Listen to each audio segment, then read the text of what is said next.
नमस्कार दोस्तों, आज मैं मनोज कुमार प्राउटिस्ट मकर संक्रांति के संदर्भ में प्रकाश डालने जा रहा हूँ। दोस्तों, हम सभी जानते हैं कि मकर संक्रांति एक ऐसा फेस्टिवल है जिसका संबंध प्राकृतिक घटना के साथ है। हम जानते हैं कि भारतवर्ष में 3 ऋतुएं हैं। जब सूर्य दक्षिणायन रहता है भारतवर्ष में, अर्थात मकर रेखा पर रहता है, तो भारतवर्ष में कड़ाके की सर्दी पड़ती है। समुद्री क्षेत्र को छोड़कर के बाकी सभी क्षेत्रों में कड़ाके की सर्दी पड़ती है। 14 जनवरी को जब सूर्य मकर रेखा को छोड़ता है, अर्थात दक्षिणायन से उत्तरायण होना शुरू करता है, तब मनुष्य के मन में बहुत खुशी होती है, उसको आनंद अनुभूति होती है, उसके अंदर उल्लास जगत होता है कि अब कड़कड़ाती हुई कँपाती हुई शीतलहर से हमें निजात मिलेगा। और खुशी से जलाशयों में, गंगा में या नदी में वो डुबकी लगा करके और सूर्य देवता का वो से प्रार्थना करता है कि हे सूर्य देवता, हे भास्कर, तुम अपने तेज प्रकाश से, अपने तेज धूप से हमें ये जो शीतलहर था, कँपकँपाती ठंड है, उससे हमें निजात दो। बंधुओं, इसका वैज्ञानिक कारण नहीं है। और फेस्टिवल कब मनाया जाता है? जब मनुष्य दुख से सुख उसको मिलता है, तो दुख को छोड़ करके सुख को स्वागत करने के लिए वो तरह तरह के अपना उसके अंदर जो आनंद की, जो सुख की अभिव्यक्ति है, उसको तरह तरह के तरीके से अभिव्यक्त करता है। तो इस अवसर पर भी कहीं पोंगल मनाया जाता है, कहीं लोहड़ी मनाया जाता है, कहीं पतंगबाजी किया जाता है, कहीं पे और तरह तरह के क्रियाकलाप किए जाते हैं। और दोस्तों, एक चीज़ और समझना होगा कि इस मकर संक्रांति के अवसर पे तिल के बने हुए खाद्य पदार्थ ही ग्रहण किए जाते हैं। तिल और गुड़ और दही, ये तीनों चीज़ का बड़ा ही इस मकर संक्रांति के शुभ अवसर पर महत्व है। इसके पीछे क्या कारण है? बंधुओं, हम जानते हैं कि जब संक्रमण काल होता है, अर्थात एक ऋतु के बाद दूसरे ऋतु का आगमन होता है, तो उस जो संक्रमण काल होता है, उस टाइम में मनुष्य के बॉडी के अंदर जो है बहुत ज़्यादा जो बायोलॉजिकल परिवर्तन होता है। उसके अंदर जो हार्मोन है, उसमें बहुत सारे डिसऑर्डर आने की संभावना रहती है, जिसके कारण अस्वस्थ होने की ज़्यादा संभावना होती है। शारीरिक मानसिक जो है विकृतियाँ पैदा हो सकती हैं। तो दोस्तों, कँपकँपाती हुई ठंड के बाद जो ग्रीष्म ऋतु का आगमन होने लगता है, उस टाइम में ये जो हमारा हार्मोनल डिसऑर्डर है, उसको नियंत्रित करने में ये जो तिल, गुड़ और दही का अहम भूमिका है। इसके अंदर औषधीय गुण होता है। इसीलिए स्नान करने के बाद और जो सूर्य देवता है,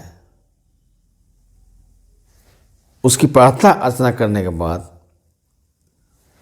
तिल से बने हुए और गुड़ से बने हुए खाद्य पदार्थ सेवन करने की परंपरा है। बंधुओं, तो स्पष्ट है कि इसके पीछे वैज्ञानिक कारण है, किंतु मजहब के ठेकेदारों ने ये ऐसा जो अवसर होता है, उल्लास का अवसर जो होता है, फेस्टिवल का अवसर होता है, उसमें अपना गिद्ध दृष्टि हमेशा से डाले हुए रहते हैं। उन्होंने क्या किया कि ये जो सूर्य देवता है, सूर्य जो नक्षत्र है, तारा है, उसका महिमा मंडित उन्होंने कर दिया, सूर्य भगवान का दर्जा दे दिया। और इस तरह से समाज में इन्होंने फैलाया कि मकर संक्रांति के दिन अहले सुबह पवित्र गंगा में या जलाशय में स्नान करके अगर आप ब्राह्मणों को दान नहीं करेंगे, दक्षिणा नहीं करेंगे, तो बहुत नुकसान हो सकता है। पाप होगा, पुण्य नहीं मिलेगा। यही कारण है कि आज भी पढ़े लिखे लोग, समझदार लोग, जिनको पता है कि ये जो मकर संक्रांति है, इसका धर्म अध्यात्म से कोई लेना देना नहीं है, फिर भी उनके अंदर जो भय पैदा कर दिया गया है, उस भय के कारण अहले सुबह स्नान करके और सबसे पहले ब्राह्मणों को दान करते हैं। खाने पीने के वस्तु का दान करते हैं, कीमती वस्तु का दान करते हैं, कई तो सोना चांदी भी दान करते हैं। बंधुओं, शास्त्रों में कहा गया है कि दान देने से पहले पात्र देखना चाहिए। दान उसी को देना चाहिए, दक्षिणा उसी को करना चाहिए जो दान लेने लायक पात्र हैं, अर्थात जिनकी आर्थिक स्थिति बहुत ही दयनीय है, जो शरीर से या दिमाग से अक्षम है, अर्थोपार्जन नहीं कर सकता है, कुछ काम नहीं कर सकता है, वही दान लेने का पात्र है। मगर तथाकथित जो पोंगा पंडित ब्राह्मण है, जिसके अंदर ब्राह्मण का लेस मात्र भी गुण नहीं है, वो दान लेने का पात्र ही नहीं है। और आप पात्र को अगर दान करते हैं, दक्षिणा करते हैं, तो पुण्य की जगह पर पाप के सिवा और कुछ नहीं होता है। क्योंकि वो बन जाते हैं क्या, परजीवी, आलसी बन जाते हैं, कामचोर बन जाते हैं, काम करने से दूर भागते हैं, और जो समाज के लिए बोझ बन जाते हैं, धरती का बोझ बन जाते हैं। इसलिए बंधुओं, इसका कोई धार्मिक महत्व नहीं है। अब दान दक्षिणा जो करना है, बिल्कुल नहीं। अगर करने की इच्छा ही है, पुण्य कमाने की इच्छा ही है आपके पास, अगर भगवान की कृपा से दौलत है भी, तो वैसे लोगों को दान करो, और ऐसा दान करो कि वो स्वावलंबी बन सके। ऐसे लोगों को दान मत दो बिना काम के, बिना मेहनत के, बिना परिश्रम के। उसी को दान देना चाहिए जो किसी न किसी कारण से काम करने से अक्षम है, बीमार है, असहाय है, कमजोर है। बाकी इसके अलावा किसी को भी दान देते हैं तो यह उचित नहीं है, पाप है, पुण्य। हाँ, अगर कोई गरीब व्यक्ति है और उसके अंदर शारीरिक क्षमता है, मानसिक क्षमता है, परंतु आर्थिक स्थिति सही नहीं है, इसलिए वो बेचारा गरीब है, तो उसको ऐसा सहयोग करो कि अपना कुछ रोजगार खड़ा कर सके और स्वावलंबी बन सके। तो बंधुओं, मेरा कहने का मतलब यह है कि आज पढ़े लिखे लोग भी ये जानते हुए भी कि मकर संक्रांति एक भौगोलिक घटना है,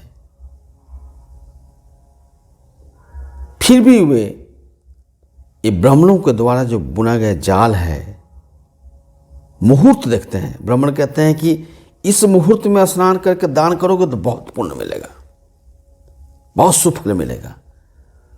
पढ़े लिखे लोग क्यों इसको स्वीकार करते हैं, क्यों मानते हैं?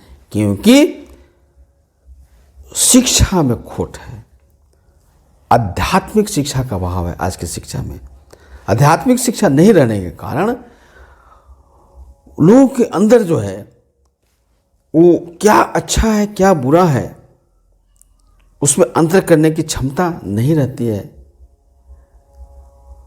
और जो भय वृत्ति होती है ना, जो बंधन है, उसको तोड़ नहीं पाते हैं।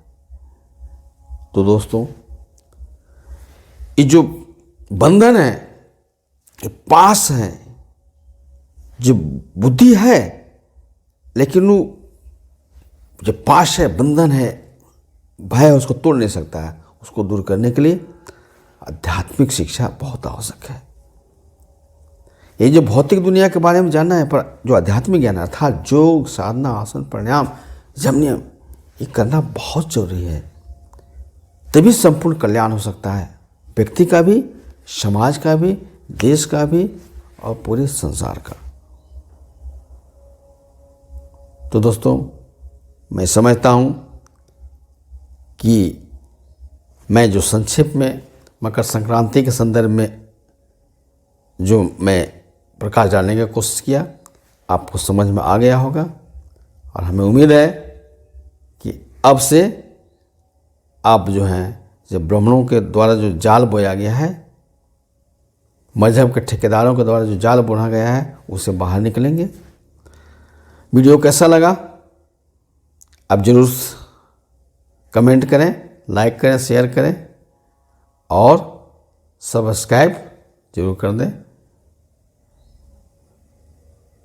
और आइकन बेल को भी दबा दें, ताकि जब भी मैं इस तरह से समाज से जुड़ा हुआ जो भी वीडियो बनाऊं, सबसे पहले आप तक पहुंचे। नमस्कार, धन्यवाद।